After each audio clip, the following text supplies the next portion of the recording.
I can tell the liberals by the wasn't clapping, I was lying. They didn't know. I'm actually way more liberal than people think, right? I mean, nobody remembers this, but I did support the gay marriage vote 10 years ago, and I worked with Rob Reiner to get gay marriage legal. I know I'm talking about a Catholic school, but I do believe in it.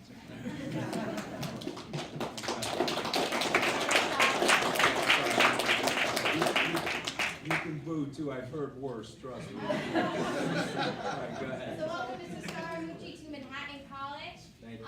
My name is JC Cooper. I'm going to be moderating this panel along with Ray. I currently serve as the student body president. Ray, you want to give an introduction? Yeah, so I serve as the VP of the Entrepreneurship Club, and I'm a business major. And Joe Rosen, who's a professor here and who's made it possible that Anthony's here, we'll introduce him briefly, and then at the end we'll give like 15 minutes of Q&A, if that's fine.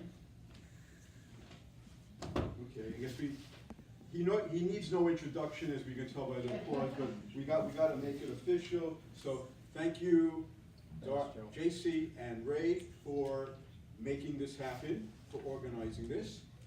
It's really my pleasure to introduce Anthony Scaramucci. Anthony has many accomplishments, but I'm not going to be enumerating them here. I don't want to take your time.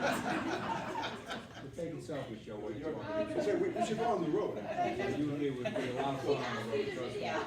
Oh, you do a video, okay? I'm not going to take away time. All right, promise not to curse, okay? My mother will yell at me, okay? I'm gonna like best behavior, go ahead. So I'm not going to enumerate all of them because it would take too long, and I don't want to take away valuable time from listening to Anthony's thoughts. So let me mention some of them. He's an entrepreneur, okay, which is why the Entrepreneurship Club is involved here. Having founded 2 hedge funds, including Skybridge Capital, where he is co-managing partner. He is a philanthropist, not everyone knows, serving on the boards of numerous charitable and community organizations. And of course, and we'll be hearing about this, he has served our great nation in the White House. Anthony is a noted TV... 11 days, Joe.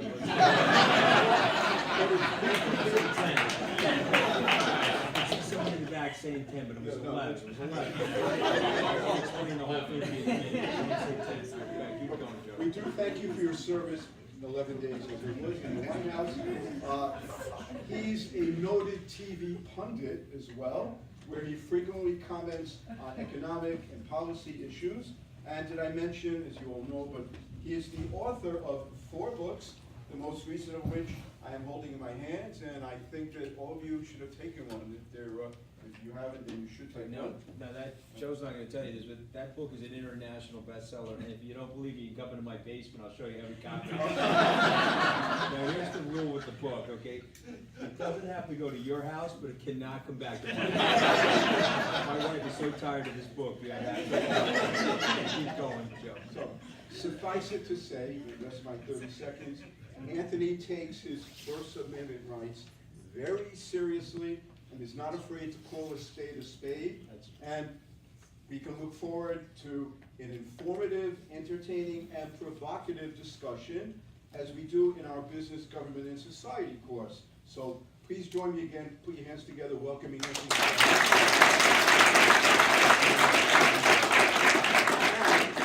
Turn it back to Ray and JC. They look a lot nicer than the White House press corps. Trust me, they look less drunk than the White House press corps. All right, go ahead, guys. Go ahead. So why don't we start with you giving an overview of your career and kind of also telling us about how was your comeback to Skybridge? Okay. Okay, so, you know, I want to talk like in 3 to 4 minute units, so Yeah. we'll go, and then we'll have time for questions, of course. So, I'm going to give you like the really condensed version of this. I grew up in a blue-collar family. My dad was a laborer out on Long Island. He worked a heavy crane, and he was a payload operator. So he had a very high hourly wage in the 1960s and 70s. So we were very much so in the middle class. I would never dishonor my dad's work ethic by telling you I grew up poor. I did not grow up poor. And it was a great upbringing. I'm the product of a very good public school system. Okay, so even though I'm a Republican, you'll never hear me say anything bad about the public schools. If anything, we have to work with the public schools because that's going to be the pathway to great success for re-engineering and reimagining education in there. But I'm a product of a public school. I then went to Tufts and Harvard Law School. My mother thought it was Hartford Law School. She's 82 years old, we still kid her about that. You know, when I told her I got into Harvard, she was like, "Is that Hartford Law School?" I said, "No, Ma, it's Harvard Law School." "But it's not in Hartford," you know, I mean, it was like, this was Everybody Loves Raymond's mother, okay? What I grew up with, okay? And so I went to Goldman, spent 7 years at Goldman. I left and started my first company at 32. We grew it to about $1 billion in assets. So it was an asset management company, stocks and bonds. I sold that business about 6 weeks after the terrorist attack. I lost, there were 40 people from my town of Manassas that died in that attack. 2 friends I was very close to, one I actually gave the eulogy for.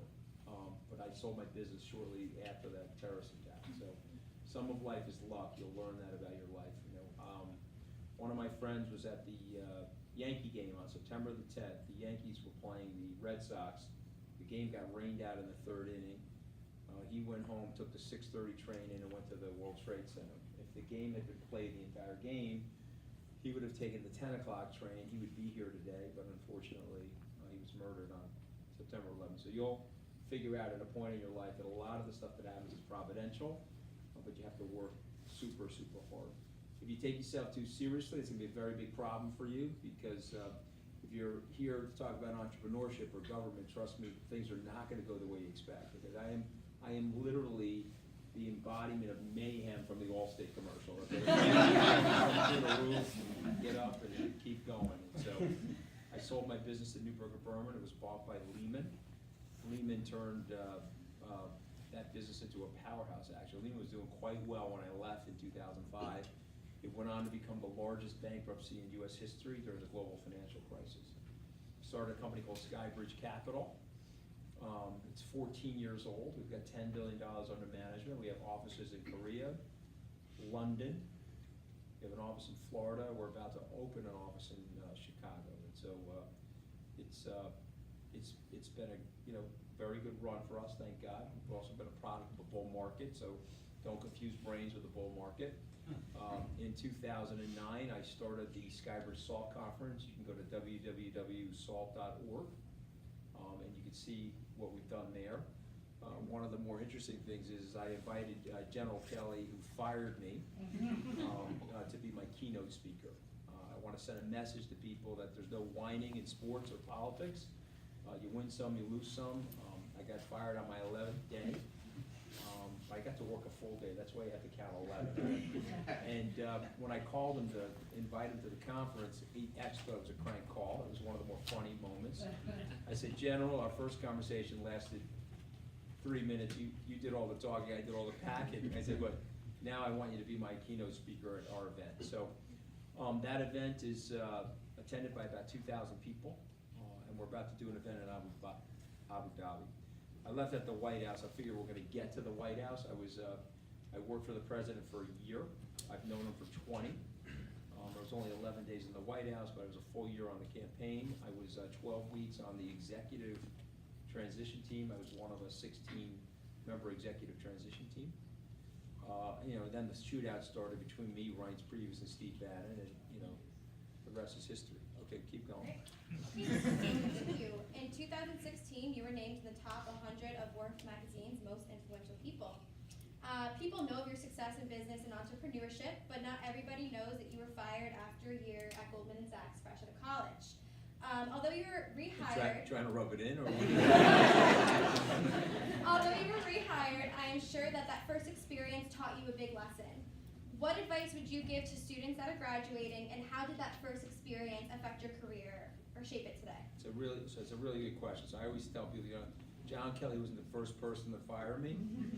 And I'm a little bit of a renegade, so he's probably not going to be the last person to fire me either. Okay, but I started at Goldman Sachs, and not that you're taking notes, but I hope you'll remember a few things that I say today, because if somebody came to talk to me when I was your age and had an opportunity to reflect on some of the things they did right, some of the things they did wrong, I would hope that you would take what I'm about to say to heart. And it was a big mistake that I made, because I was 22 years old. I didn't really have a lot of guidance from my folks. They're very hardworking people, but my dad never ever saw the inside of a country club or had ever really worked with wealthy people or anything like that. So I was a fish out of water.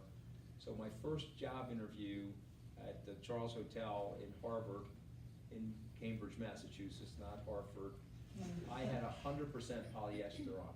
Okay, so I was wearing a size Sim suit, black suit, 100% polyester. Okay, my white shirt was 100% polyester. I had a black Guido tie, and I had these like dance shoes. Joe knows these shoes. I'm sure he wore them at some point in his life. They were like cockroach killers. Okay, they were like these years ago. And so I went to the interview, and they were asking me all these like very intense questions. The guy got up from the interview. He walked me and he said, "Listen, you're a smart kid. You're the worst dressed person at the Harvard Law School." And I remember being very embarrassed and read like the top cover of this book. And I remember calling my folks, and my mother was like, "What, is he crazy? That's your best outfit. You look fantastic." And he was right. So I had to go put credit card debt on my credit card. And I went to Brooks Brothers and I bought myself a suit and 2 shirts. And he said, "Listen, I can't invite you down to Goldman Sachs dressed like that. You're not dressed right. You gotta go fix yourself."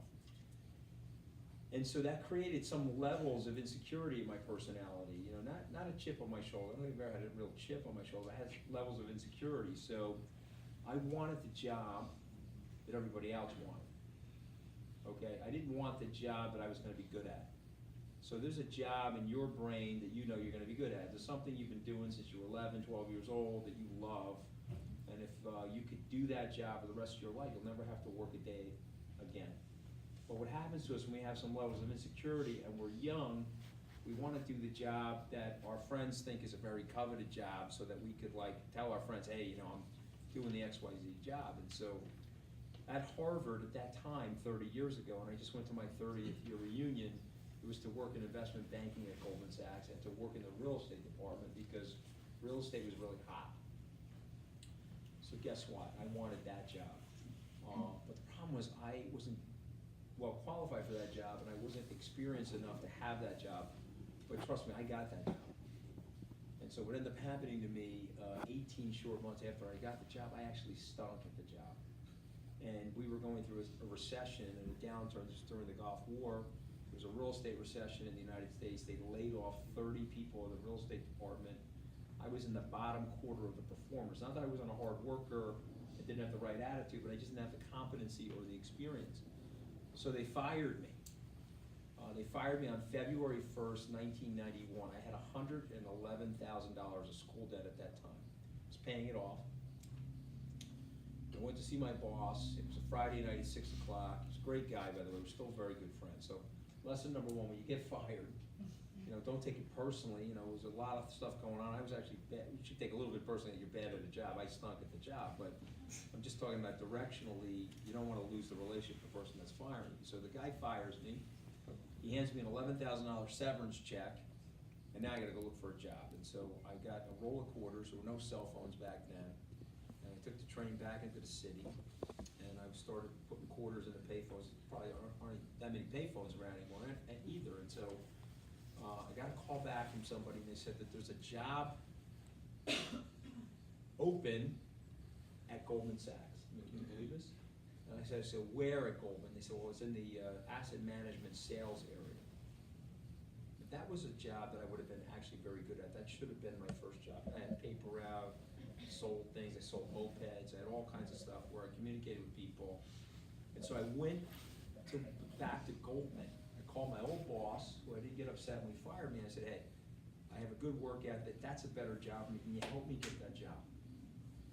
And he said, "Yeah, I'll put a good word in for you." So I got fired from Goldman on February 1st, 1991, and I got rehired March 27th, 1991. So now personnel calls me, this woman, Tony Infante, great person. She gets on the phone with me, she says, "Hey, I got really great news for you. We're gonna mark you down as an interdepartmental transfer. You're never gonna have to tell anybody at Manhattan College." It'll be 30 years later, you'll be at Manhattan College, a lot of people who went to tell me got fired.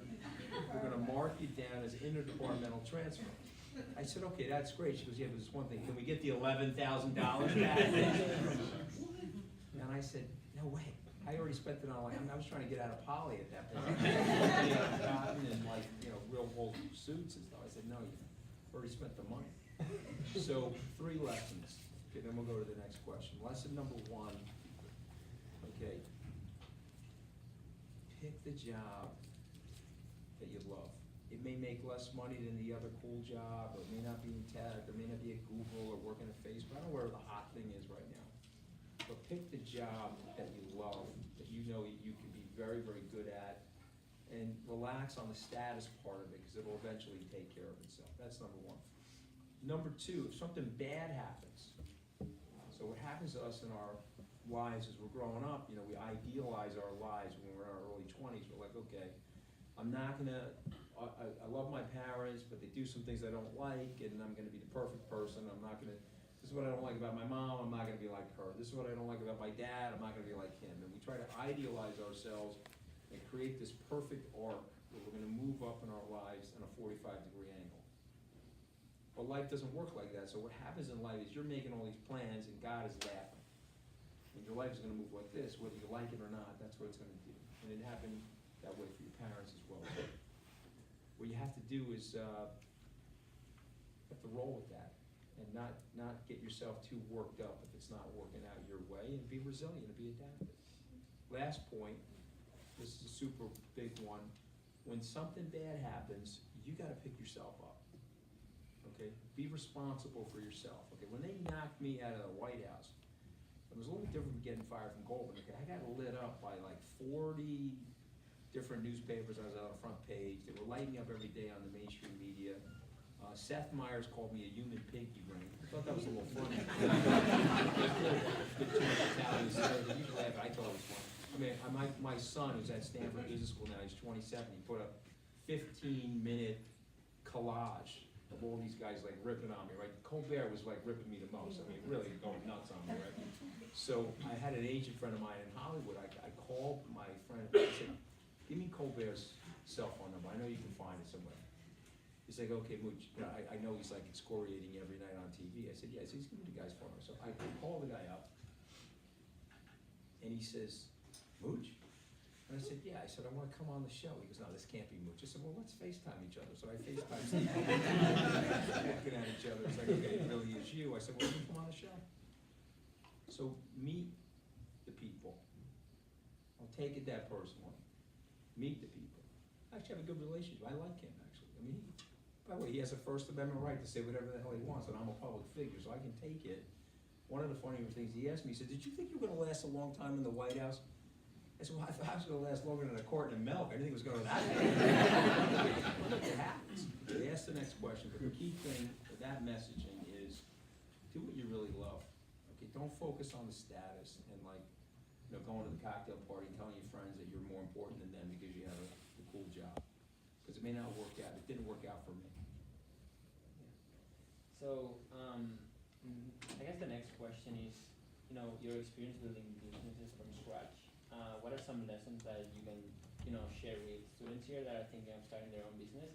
And I guess also, that dynamic of building a team and managing those relationships. Yeah, so I mean, listen, building a business from scratch is ridiculously hard, okay? So if you want to go from 0 to 1, like Peter Thiel wrote in that book, Going 0 to 1, it's ridiculously hard because you don't have a plan. You're by yourself, or you're with a small group of partners, and you're untested actually in what you're actually going to do. Even if you're in asset management like I was at Goldman, now I'm leaving Goldman, I'm 32 years old, I'm going to start an asset management company. I have to do so many things now that I wasn't doing at Goldman. What are they? I've got to hire a tech person. I got to figure out how to work the Pitney Bowes machine to send out mailings. I've got to have somebody work on the real estate contract for the lease that I'm going to be involved in. I've got compliance issues that Goldman was handling for me while I was managing the money. I mean, I can give you 20 or 30 different things that you're going to have to do. And so all of a sudden, you go from developing a skill to having a Swiss Army knife, where you have to have this variability of skills. And so, I want to be brief here, but I would say the following to you. You have to be unbelievably adaptive, and you have to be unbelievably ready to go in a direction that you think you may or may not go in. I can't tell you the number of businesses that directionally had to adapt and pivot.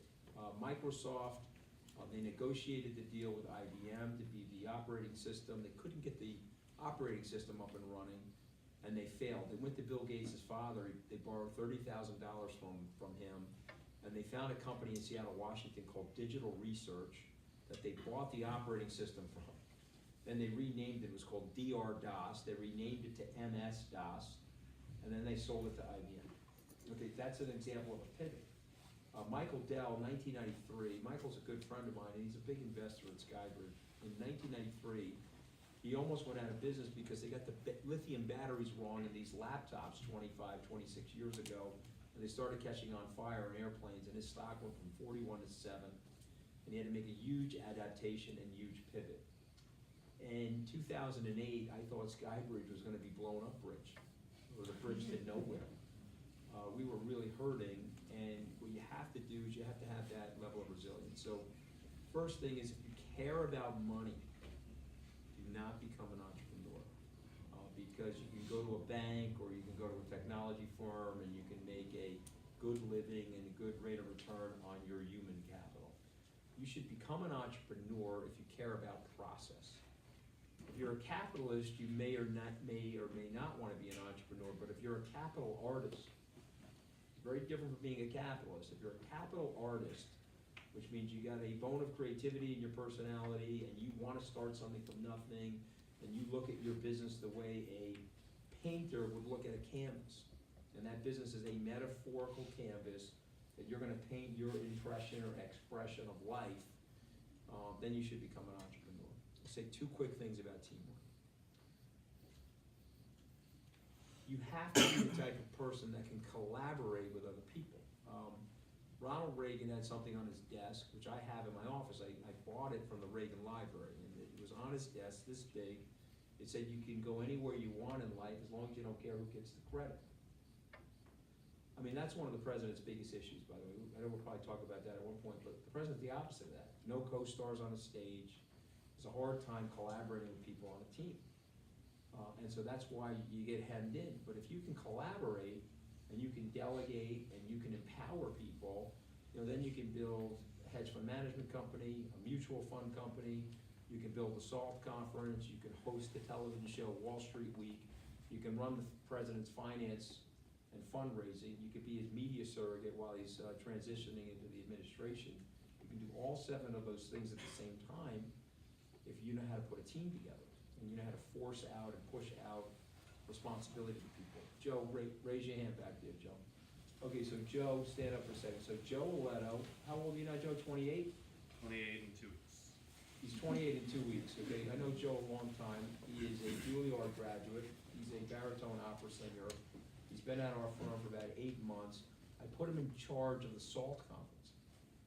Okay, and so, hey, it's your thing. You're the CIO of the conference.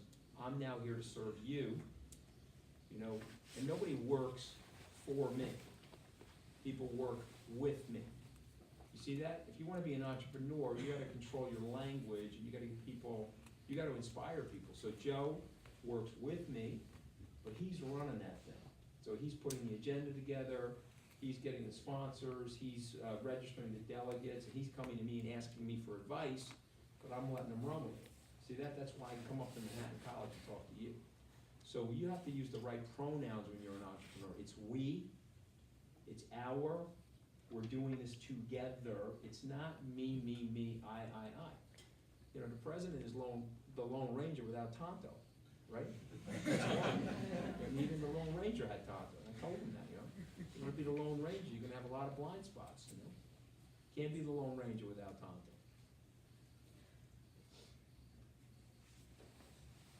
I mean, I stumped you a little bit there.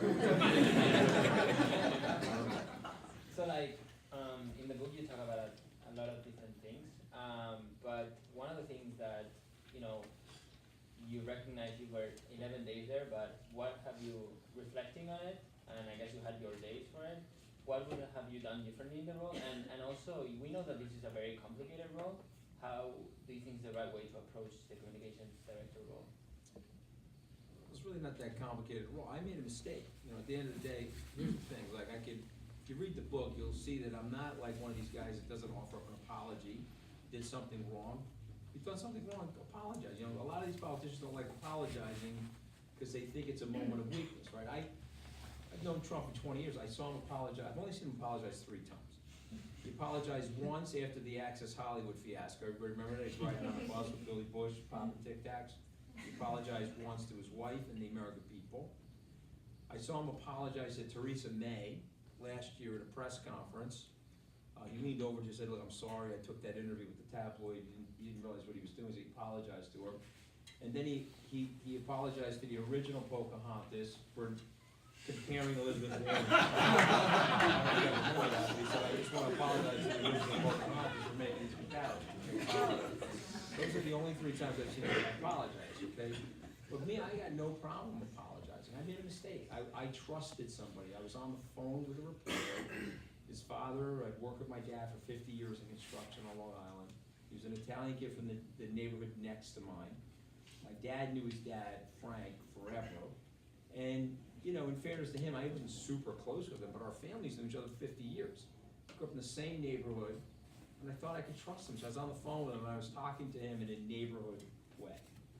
So raise your hand in this room. Let's have a moment of honesty. We're getting close to each other now. Raise your hand in this room if you have never said a curse word to somebody who you thought was a friend on a phone or you were talking casually. You've never said a curse word your entire life on the planet Earth. Okay, so that's a pretty honest group of people. So I said a few things, okay, that were, if you put them on tape, okay, first of all, you listen to the tape, it's me talking regularly like I'm talking to you with a few curse words. He made it like this was a salacious event. He then calls me the next day, says, you know, the conversation we had last night, I recorded the whole thing. We're in a one-party state, and I just want to let you know I'm going to CNN with the recording tonight. I said, well, why would you do that to me? I said, you know, I thought we were friends. I mean, we're building a relationship. If you do that, I'm going to get fired.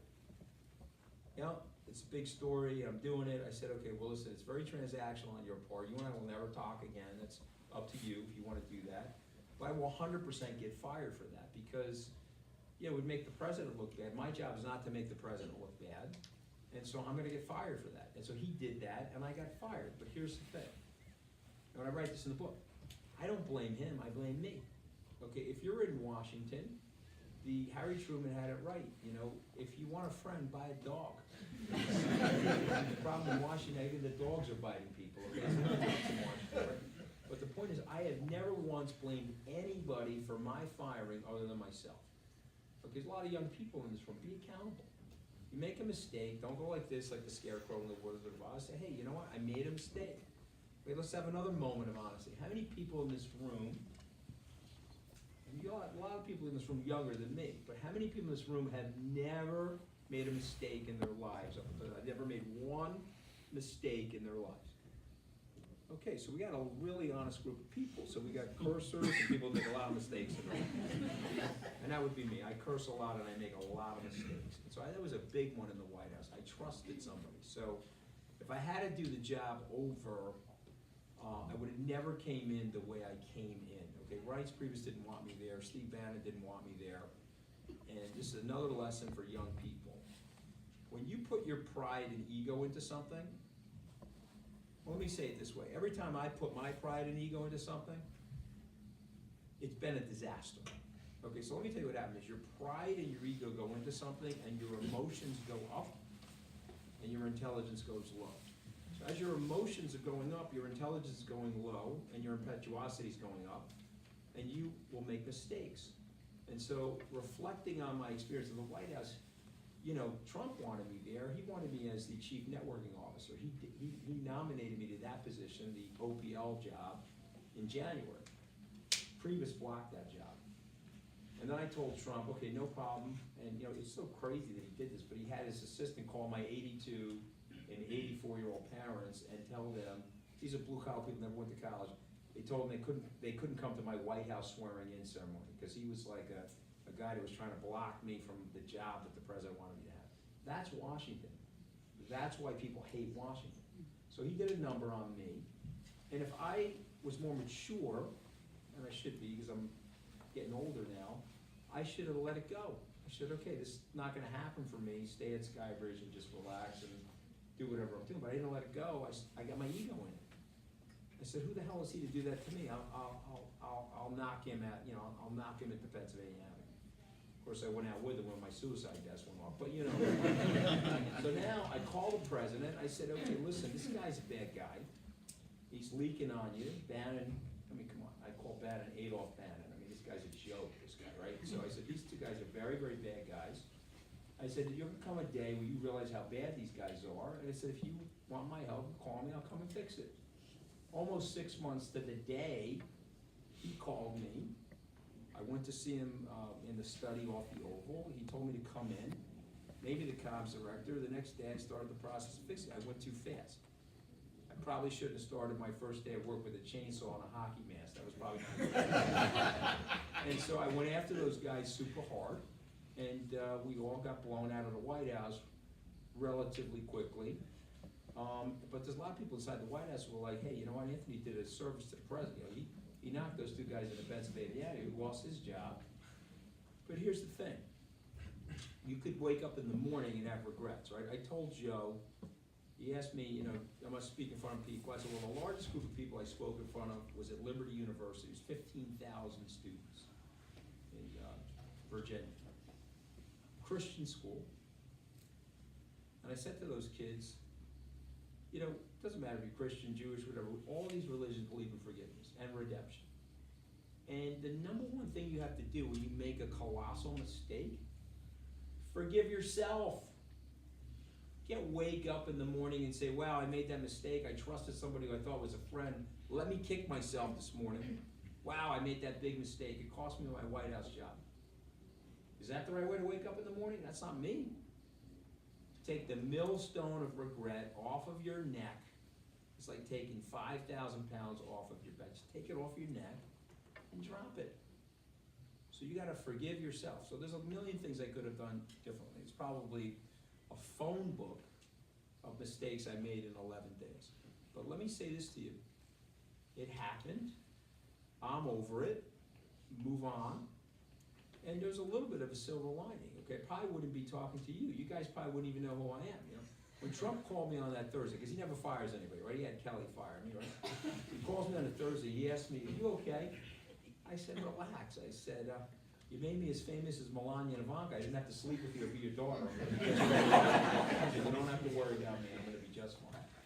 And then my son, I was walking with him a week after, and the media wouldn't let up. It was nonstop craziness, and I'm walking with my son in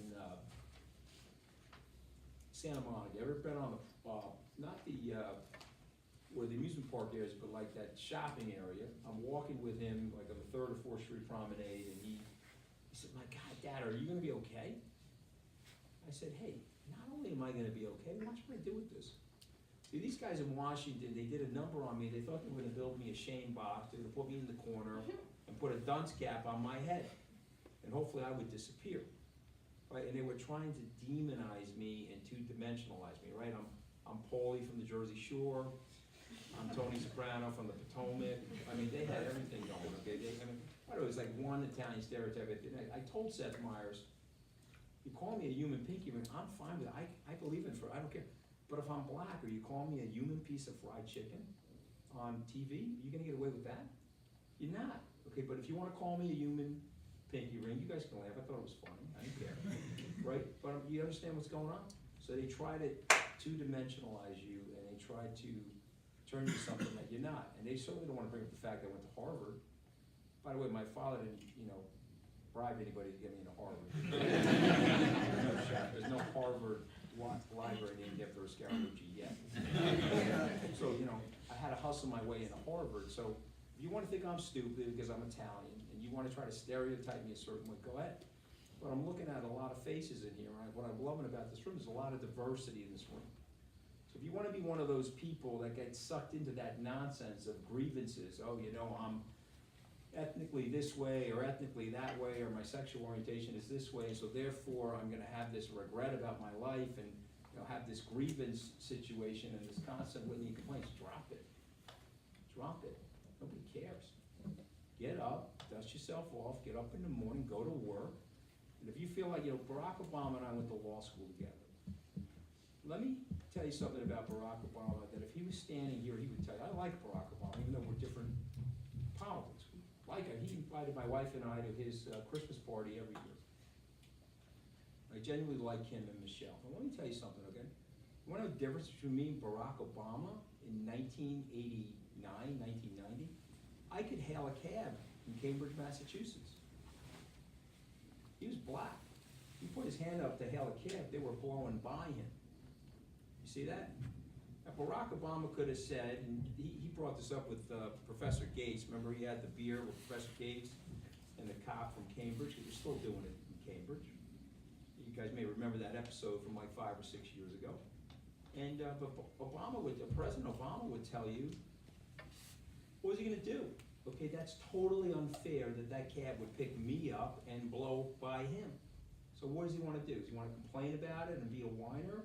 Or does he want to dust himself off and go on to become the first African-American president of the United States? What do you want to do? You want to complain? Well, oh, they mistreated me on television. They called me a human pinky ring. They called me worse than that. There was a double parked BMW. I thought that was funny. You get what I'm saying? Snap out of it. Okay? Snap out of it. Okay, keep going. That was probably a little bit too long of an answer, but sorry. Okay. Make the next one shorter. So I think we all want to know this question. You've known Trump for 20 years, and So in dog years, like 140 years.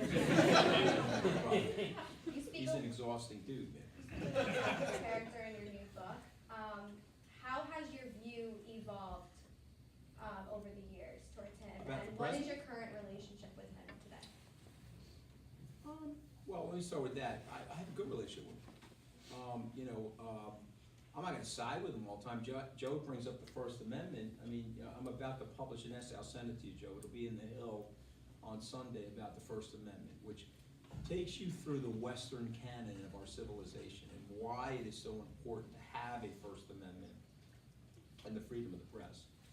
And it's to hold people in power accountable. Because we know that power is a corruptive force. We know this from Lord Acton, and we know this from our observation.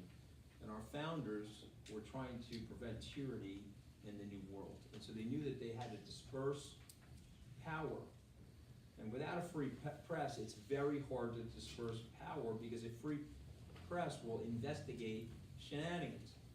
The first thing I did, I actually only did 3 things, Joe, officially when I was in the White House. The first one was I turned the lights and cameras back on, because I don't know if you remember Sean Spicer. I used to call him Liar Spice from the Spice Girls, right? Like every Spice Girl's got a nickname. His was Liar Spice, and this guy was telling one lie after the next, right? So he shut the cameras off. Can't do that. So I told the president, we're turning the cameras and the lights back on. The president turned to me and said, well, why do you think I'm having such a bad time with the media? I had a pretty good relationship with the media. I said, well, you let Steve Bannon declare war on the media at CPAC. He said that they were the opposition party, and then you've said 3 or 4 times that they're the enemy of the people. I said, you can't do that. Now, of course, he's still doing that. Okay, and that's like a very bad thing. Okay, so you're not gonna hear somebody like me. I'm my own guy. Okay, I've actually studied the Constitution, took constitutional law. I actually understand how important the separation of powers are in the society. You know, the North Korean Constitution, the Venezuelan Constitution, and the Russian Federation's Constitution are very similar to our Constitution. Go read them. They all say the same thing with all that glowing, flowery language. There's one thing that protects your freedom, that protects you from autocracy and tyranny, and that is the check and balance system. That has worked for 243 years. And your professors here will tell you that there's a 3rd component to that check and balance system, a 4th component that we call the 4th estate. It's the judiciary, the legislature, the executive branch, but now you have the 4th estate, the media. Now some of them are in the tank, and some of them are very biased, and some of them may misreport information. I think I have pretty good standing on this, because you guys may not remember this, but in June of 2017, 3 CNN reporters were fired as a result of a story that they told about me. They're fired.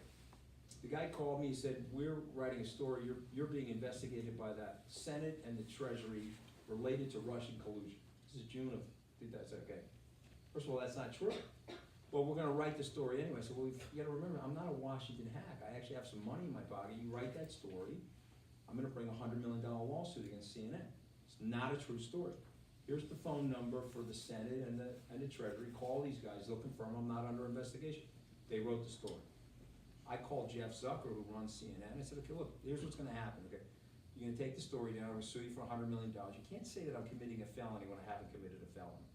So that's slander, that's even past the New York Times versus Sullivan defamation and slander. Can't do it. It's even past the New York Times versus Sullivan threshold. But the second thing I'm gonna do, because I did go to law school, I'm gonna file an injunction with the FCC, and I'm gonna try to stall your license as you're going through the AT&T Time Warner merger. Okay, so I'll tell you what, I'm gonna give you 12 hours to figure this out, and if you drop the story, fine. He dropped the story, he fired the 3 guys. I didn't want the 3 guys fired, but I understood why he fired the 3 guys. He was afraid I was gonna sue him anyway, and he wanted to distance those guys from the corporation. So those guys lost their job. They wrote a bad, fake news, inaccurate story about me. We don't care. When he dropped the story and he bleach bit it, I put out on Twitter, I accept their apology, let's move on. People get things wrong. Don't go after the free press over something like that for a few people. So I think I have pretty good standing, right? I've been called a double-parked BMW, a human pinky ring. I've been attacked by the press and got 3 people fired because they told a fake news story, and I'm still here in this auditorium as an advocate for the free press. Okay, because the free press is going to keep you safe and is going to keep you free. Now, 91% of those people, according to the Harvard study, don't like the president. Okay, so he's mad at them. But you're the leader of the free world, you know better. Stop punching down and stop scaring people with that rhetoric. Okay, so I don't like that about him, I'm just being honest with you. Okay? I don't like him talking about dead people. I don't know any religion that the religious leaders say, hey, it's a really good idea to go rail on the dead people. Okay, you got into a fight with somebody that's now dead, let's talk badly about it. Anybody know any religion? Because you'll improve my lectures at the next school I go to. Does anybody know a religion where, they're very cool to go after dead people? Okay, I don't like it. Okay, it's very, very bad reflection sitting in that seat of leadership. The last thing I went after him for, which I also do not like, is you can't separate women from the children at the board. So I had that conversation with Chris Cuomo on Monday night on national television. I'm a Trump supporter, I like the president, I have a good relationship with the president, those are the answers to your question. But you can't separate women from their children at our board. Everybody understand that? You wanna do that, I'm gonna tell you right now, people like me and many of your surrogates and advocates are gonna turn on you. So you keep that up, we're gonna have a fight, because that's un-Americans. Everybody got that? Also, those people are moving 800 miles, 900 miles, and there's people in this room that have children. Okay, if my wife and I had to move our 2 young kids 800 miles up to the southern border of the United States, we're doing that for a reason. Okay, that means that something terrible is going on where we're taking that level of risk. So this is still a compassionate and benevolent society, and he should really knock that stuff off. But let me tell you what's happened to the president. I'm not telling you you should feel sorry for him or hate him more after my conversation. He's tired. Okay, he's not sleeping well. I can tell just by the way he looks, he's tired. When he said last week, we have to look into the oranges of the situation, which I thought was actually funny because he's very orange. He said, I gotta look into the oranges of the situation. He was trying to say, I wanna look into the origins of the situation. Now I'm making a mistake. Because, oh, he's got dementia. He doesn't have dementia. He's tired. Okay, when he called Tim Cook, Tim Apple, I want to thank Tim Apple, right? If he had the right personality, he would say, Don Orange would like to apologize to Tim Apple. Right? But he won't do that, right? He don't like apologizing. He's got a screw loose on stuff like that. But if you're going to ask me a question about him, does he have good instincts? He has good instincts. Is the economy growing? It is growing. Has he delayered levels of regulation that were nonsensical? He has done that. Some of the cutting of the slack of illegal immigration has improved the labor markets. Okay, and in some of the minority communities, whether Hispanic or African American communities, the all-time lowest recorded unemployment numbers. These are very, very, very good things for the country. We're starting to see some wage growth. But he's almost got like a little bit of a borderline personality, right? Because he's moving the goalposts on you. He's like, okay, I'm doing all these great things over here, but I'm gonna act Meshuggah, all right? Is that a good word, Joe? I'm gonna act Meshuggah over here, and I'm gonna test your loyalty for me. See how he's moving the goalpost? Stop it. Stop doing that. You're a common sense guy, loves the country, certainly doesn't want a war. Anybody in the room thinks he wants a war, trust me. I can't get into the details of it. But even in 11 short days, you see a lot of different things happen. He does not want a war. And he's very, very focused on denuclearizing the nuclear peninsula. He's got grandchildren and loves his country. But he gets his back, when he gets in the corner, he has a tendency to go cuckoo on Twitter. He's absolutely crazy on Twitter. And if he dialed that back, his approval numbers would go up. So I like him, I still support him, but I'm not an apologist, and I'll leave this answer with one last statement. Ed Koch used to be the mayor of this city. He said, if you agree with 9 out of the 12 things that I'm saying, you should vote for me.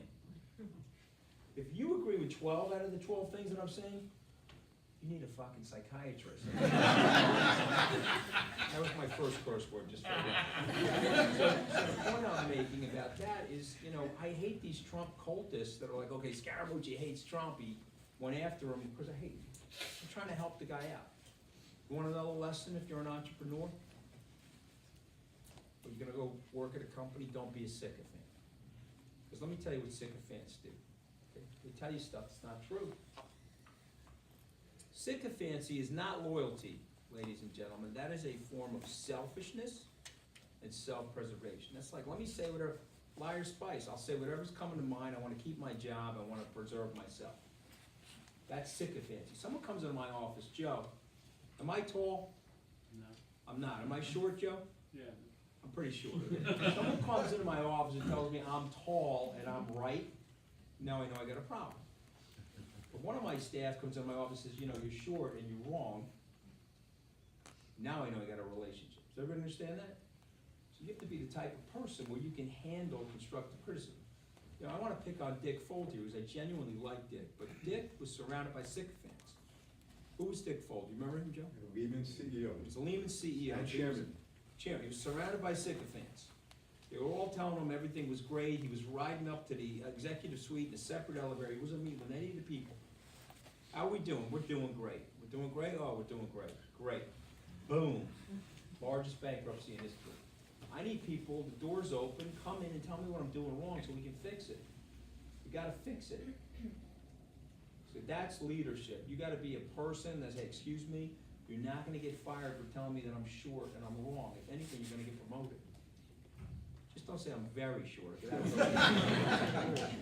Okay, keep going. Before we open it to Q&A, we have one last question. Go ahead. So, Brett?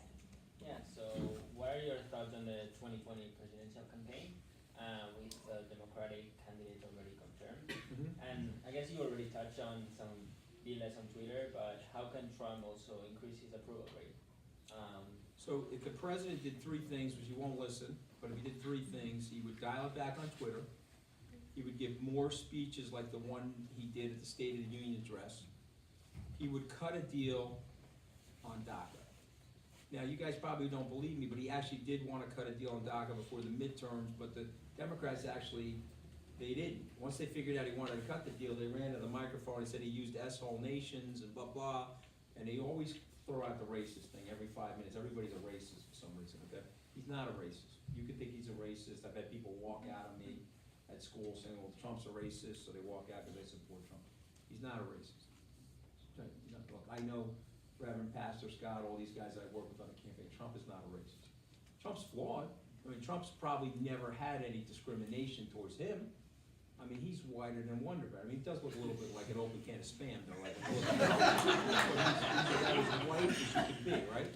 So he probably hasn't had a cab blow by him like Barack Obama. So he's never felt that. He's probably never been called a human pinky ring, or his grandmother didn't tell him that she saw signs when she got here from Italy that said, Nina, no Italians need apply to the job. Or I don't know if you read the Wall Street Journal yesterday, but there was an open apology letter from the Roosevelt family to Italian Americans. Did you see that in the Wall Street Journal yesterday? Because Teddy Roosevelt said that there were some Italians lynched in New Orleans. This is Teddy Roosevelt, when he's a police commissioner in New York, 2-term president of the United States. He said that, well, I think that was a good thing. They found a letter where Teddy Roosevelt said, hey, there were a couple of Italians who called them Dagos. A couple of Dagos lynched down in New Orleans. I think that was a good event. That's what he wrote in the letter. So now the Roosevelt family is offering an apology to the Italian community. I don't care. Apology accepted. Let's move on. Okay? We got to move on. Make the country stronger. Let's put ourselves together. Okay? So the point I'm making is if he did stuff like that, his approval rating would go up. People want to like the guy, but he tries to, for some reason, give them reasons to not like him. Okay? And then let me tell you something. Okay? He goes after people on Twitter they shouldn't go after. Like when you're calling Rex Tillerson dumb as a rock on Twitter, and he was your former Secretary of State, you're losing white women voters.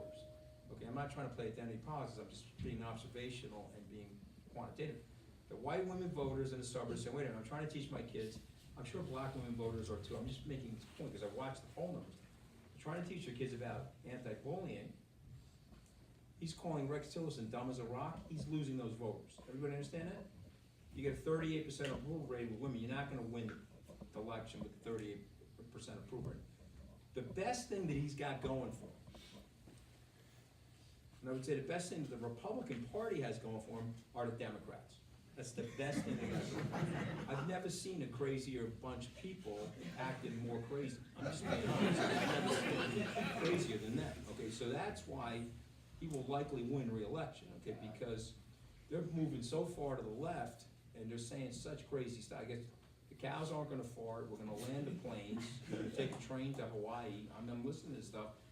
That's not gonna fly in the United States. This is a center-right country on business, and it's a center-left country on social issues. Okay, 42% of the voters, now the people hate these people, right? The people hate the establishment, okay? I've been all over the country on that campaign. They hate the establishment.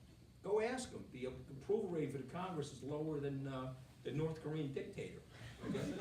So they hate the establishment, so that's why Trump got elected. I wrote about it in the book. The blue-collar people don't like the establishment. They think the establishment's failed them. Uneven education system, uneven infrastructure, no industrial policy, wage decline over 35 years. People need help.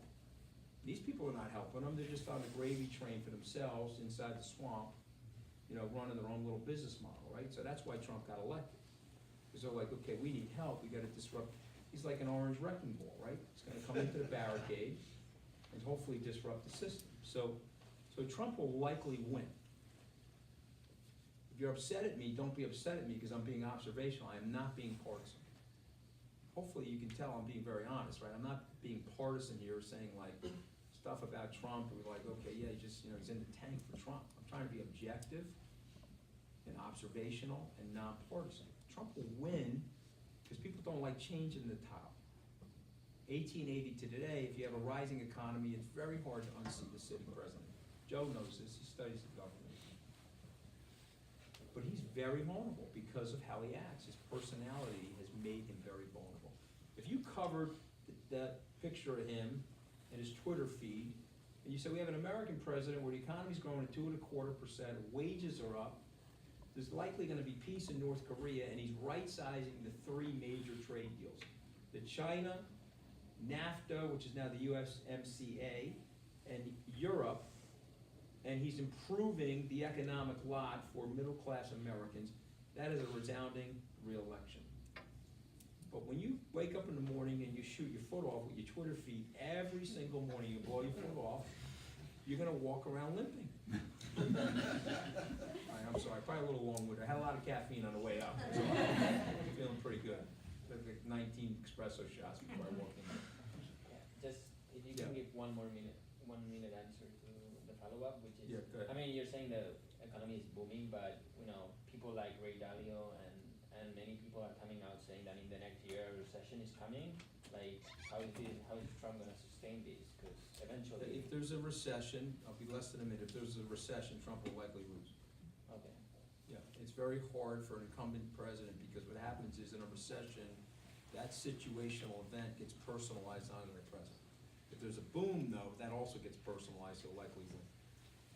But I got a problem with Ray, I'm just gonna be honest with you, because I watched the interview, I like Ray, but here's the thing, okay, but I'm not in love with, okay?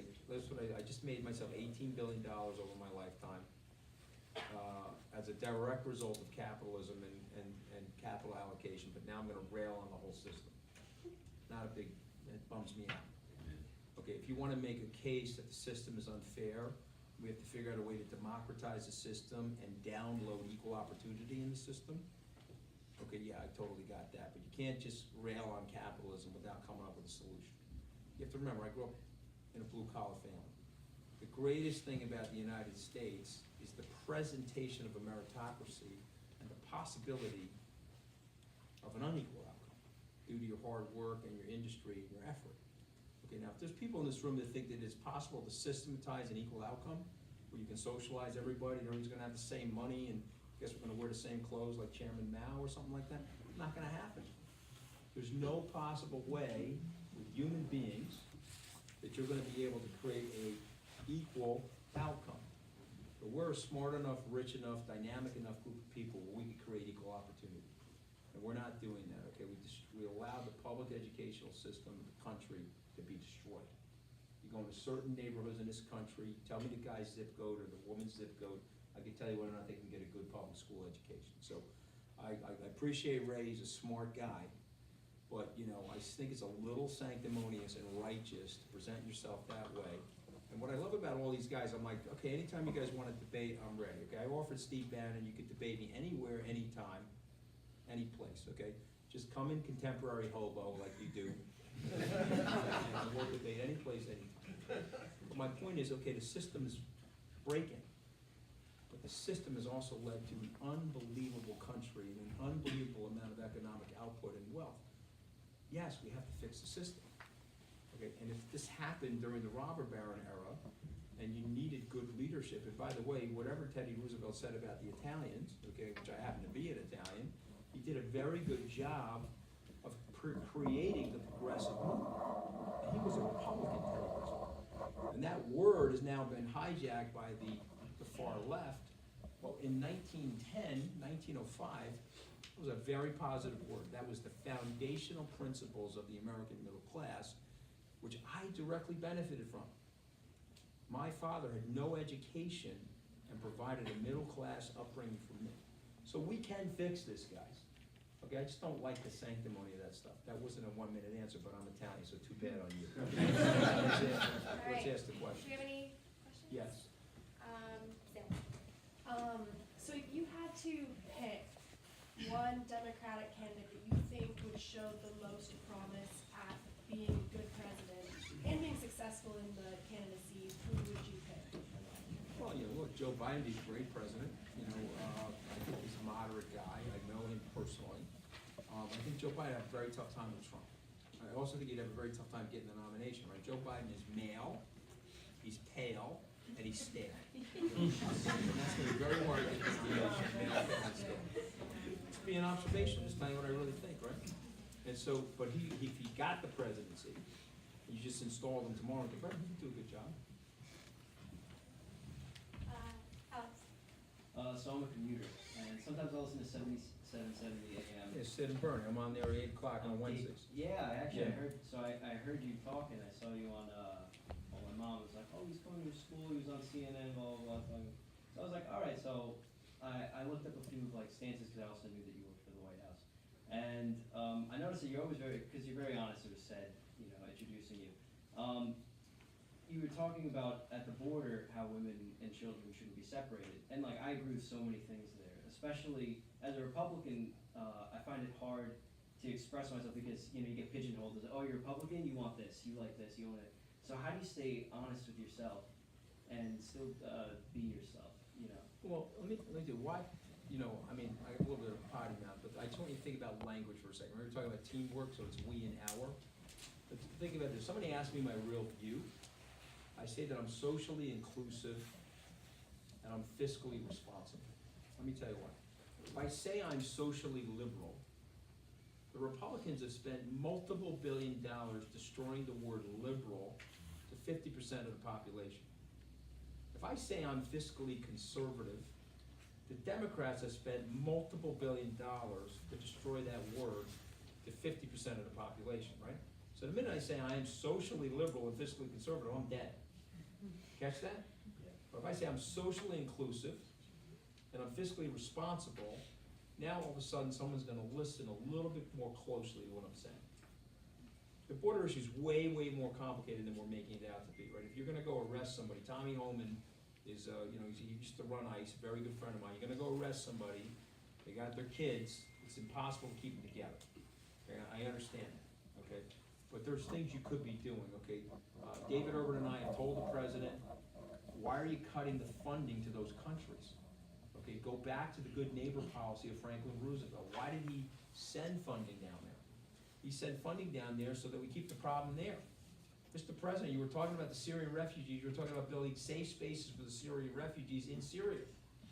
Now, you're denying capital flow into these Latin American countries that need it, and people are taking their kids 800 miles to the southern border of the United States. It is a very complicated problem. I'm not here to overly simplify the problem, but I'm telling you right now, separate women from their children at the border. Well, Barack Obama did it, Anthony. He was the first guy to do it. Hey, Mr. President, nobody cares about Barack Obama. He's not president right now. I mean, I care about Barack Obama. I don't mean it that way. From a point of view of where we are right now on the political side, I guess. And number two, they hate you. They hate you. They'll put 550 cameras into a situation where they would put 0 cameras if Barack Obama was doing it. Life is unfair. Okay, but everybody in this room is on the right side of life. You all won the lottery. Everybody in this room has won the lottery. You don't believe me? Go to Ethiopia. You don't believe me? Go to a communist Eastern European country. When you're sitting around and say, well, this is unfair and that is unfair, I tell my kids, you know what? Life is unfair. But you're on the right side of life, so I will keep my mouth shut. Okay, we all won the lottery if we're sitting in this room. It's a very, very complicated problem. Mr. President, life is unfair. They hate you. They'll drop 550 cameras on you, and they'll play it every single night. You'll turn off every person in the country because it's inhumane. So don't do it. Sydney? So you've repeated multiple times your statement that you're against family separation at the border.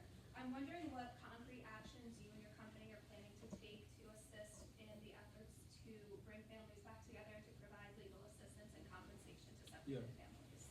Well, I mean, what would you recommend that we do? Anything that someone with multi-million dollars can do that I can. So, I'll tell you what, why don't we meet afterwards? You give me some specific things that you think I could do, and I'm a very open-minded guy, and that'd probably be good for me, and probably be good for you, and maybe we could make some good together. Okay, thank you. I've not thought about it, unfortunately. As Joe said, I'm doing a lot of different charity works, and I have a foundation. I haven't thought about that specific issue as a form of personal philanthropy, but I'd be open to it. Okay. 2 more questions? Yeah. Stephen? I know you spent a lot of time on Fox News, and just looking at your book, you've got some reviews from various sources there. Can you just describe, I guess, sort of like the president's relationship with a lot of the personalities there, and what you make of the content that they Okay. put out? Okay, has anybody ever heard of virtue signaling? You know what virtue signaling is? You know what that is, right? So that's conservative virtue signaling, right? So what I did was I talked to Sean and Janine. I said, write something nice about the book, because Trump's not gonna read. How many people think Trump read this book? Raise your hand. So I said, okay, listen to me. I need you on the front, I need Janine on the back. This way he knows I didn't write anything bad about him in the book. You understand that? That's why they're on the book. Okay, so, and they're good friends of mine. I like those people. Do I agree with everything they say on television? I do not. And they don't agree with everything I say. That's what makes good television. That's why Chris Cuomo and I, when I go on, we have pretty high ratings together. We don't agree with each other, but we like each other. The president's relationship with Fox has been exaggerated by Jane Meyer in the New Yorker article. I read the New Yorker article, and I was on the record in that article. I was interviewed by her, and I gave her honest opinion. And if you read the article, I'm on the record. Just give me my opinion. It's exaggerated, okay? But he does watch a lot of television. There's no question about that. And so the question is like who's influencing him and who's not influencing him. I can tell you there's not one Fox News anchor that's influencing. The best line I've heard so far about the president was from Lindsey Graham. He says, of course there was no collusion with the Russians. The president can't even collude with his own staff. How is he going to collude with the Russians? So if you think he's listening to Sean Hannity or Janine Pirro, or he's taking advice from them, you don't know this guy. Okay, I'm just being honest, okay, and I was there. Last question. Yeah. Celine? So I haven't read your book, but I see that you call Trump the blue-collar president. Do you think he's like pretending to be a collar president, or he actually is, because Oh, no, he the came blue, from like a no, the wealthy blue family. collar president, I knew would be very, very controversial, so I knew like a liberal would look at the book, and he'd be like super mad, he'd be like, oh my God, this guy's not a blue collar guy, he was born with a golden toilet seat under his hiney, he's obviously not blue collar. You ever see Trump's apartment on the internet? I mean, come on, it looks like Louis XIV smoked crystal meth.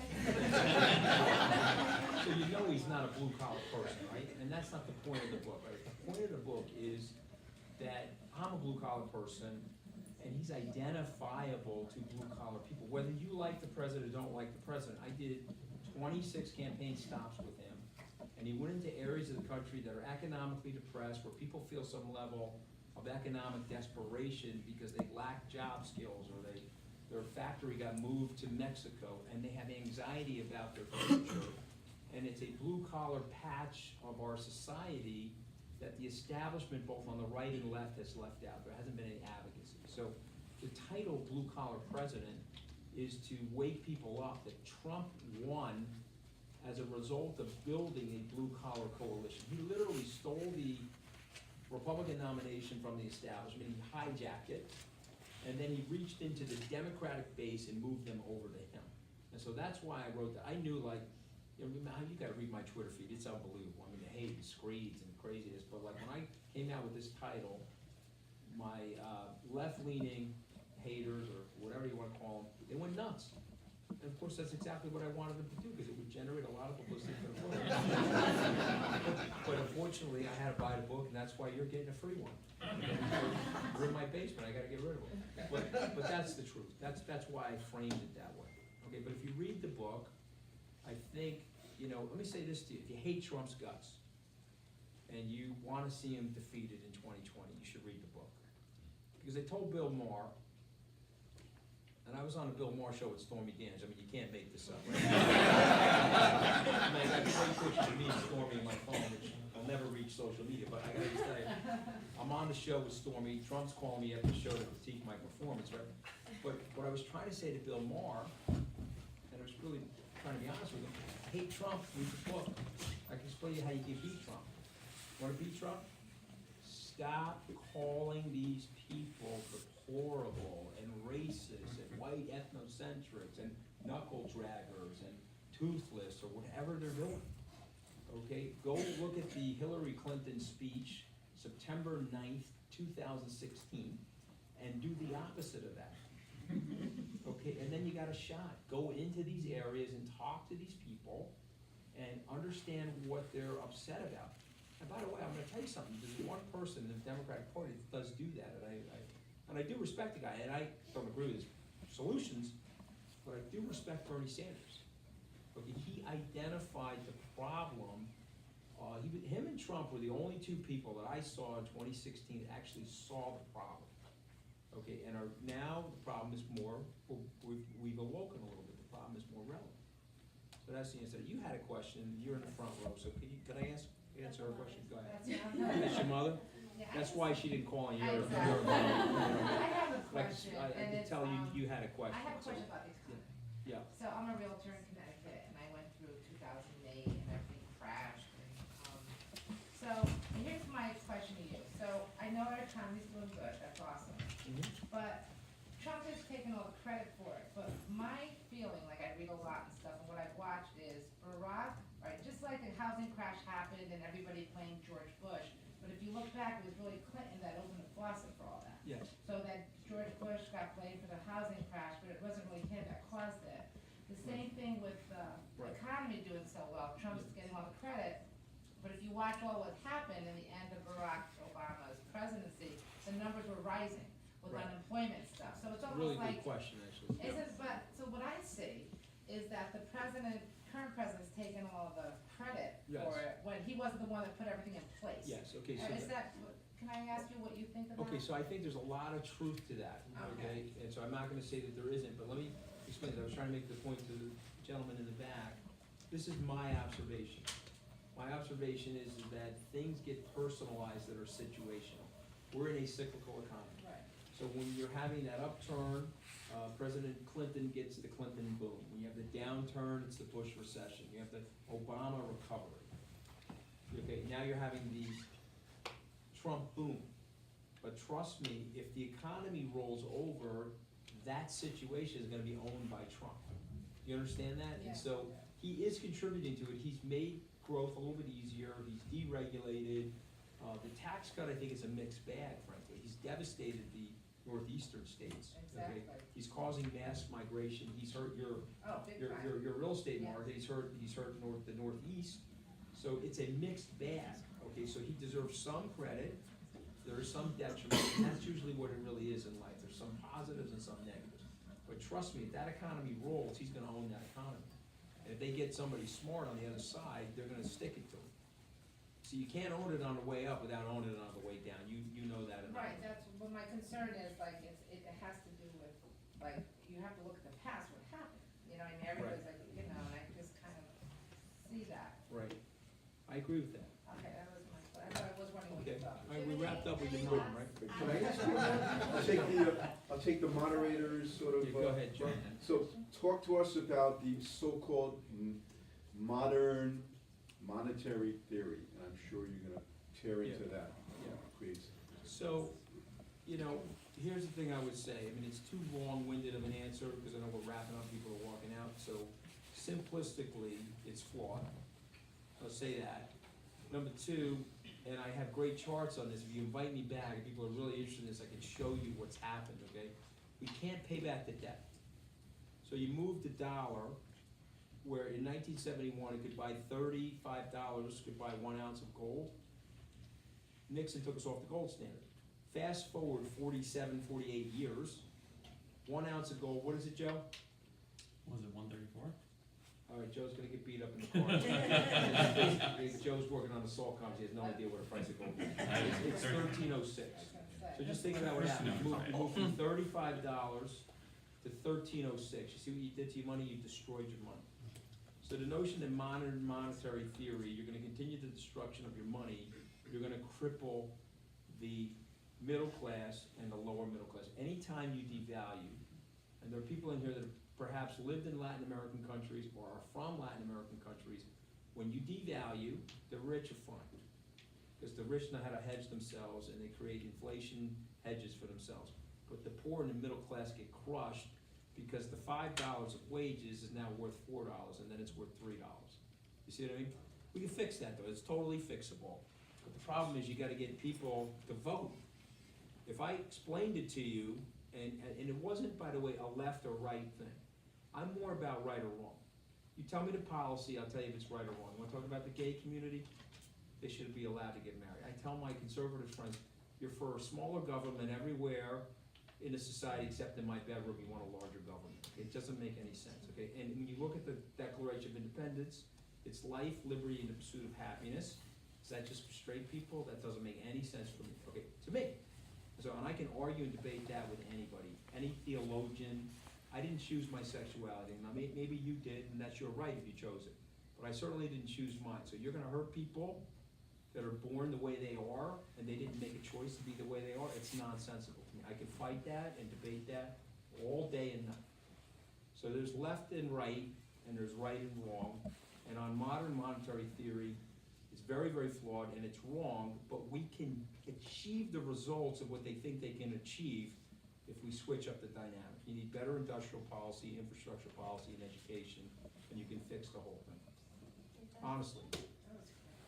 Thank you. Hey, thank you for coming, and I appreciate you guys being here and staying probably in OT here. I'm sorry about that.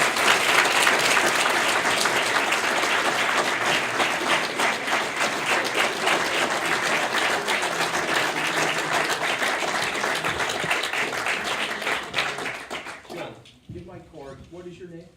Sydney. Sydney. So Joe, give my card to Sydney, or you take her, and if we can't do it right now, we'll arrange a call with you tomorrow. We can talk about it. Would that be okay? We're thinking of taking a picture all together, whoever wants to be in the picture, if that's cool. Yeah, something like that. Danny, do you think that we can take a picture or something like that? How can we take a picture of everyone that wants to be in a picture? No idea. I mean, I could use this, take a picture, or... It's fine, it's fine. I don't know.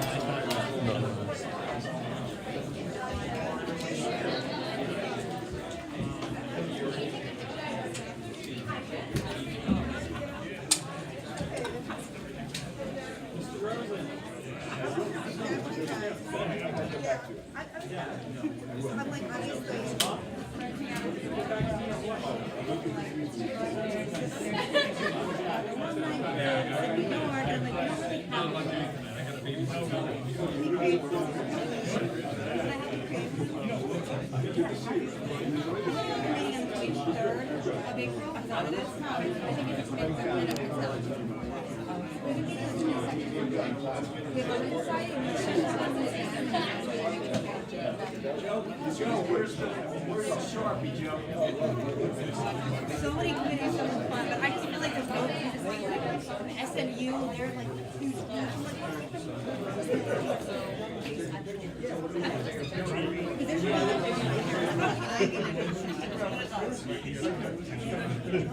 I had no idea you were coming. Bring that, I thought for the week, you're getting money everywhere. Right outside.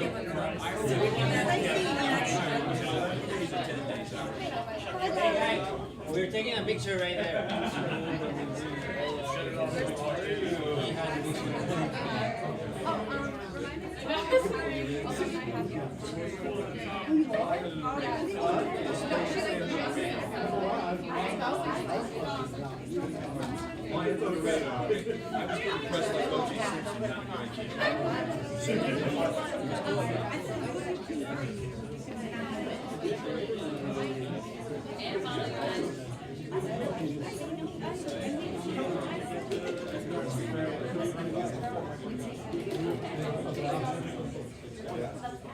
Outside, there are no more.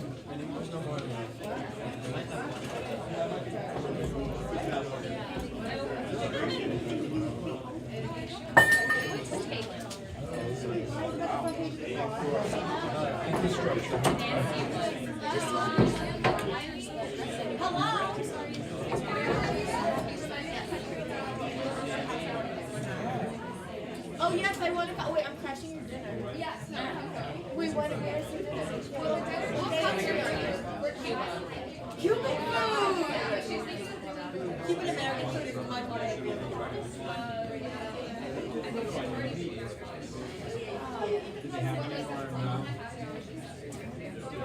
That's this Thursday. Next Thursday. Yeah. What did you tell us?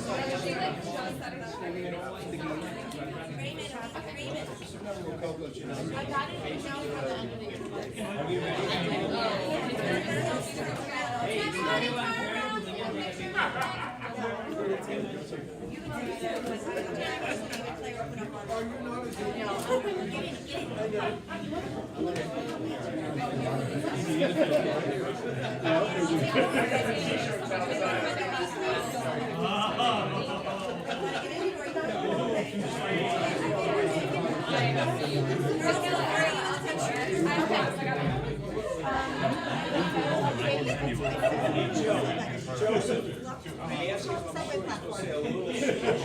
I had to be brutal with you, you know? 1, 2, 3. Hold on, I got one more. I really want to work for them. This is much better. Dave, you're gonna. 1, 2. I know some. Good. That's the one. Oh, is the dinner? What is the dinner? I didn't plan it. Yeah. Are you gonna plan it? I should have planned it. Is it just something or not? Unless you don't want it. It's What? Who's this? It was no one. Alright, thank you.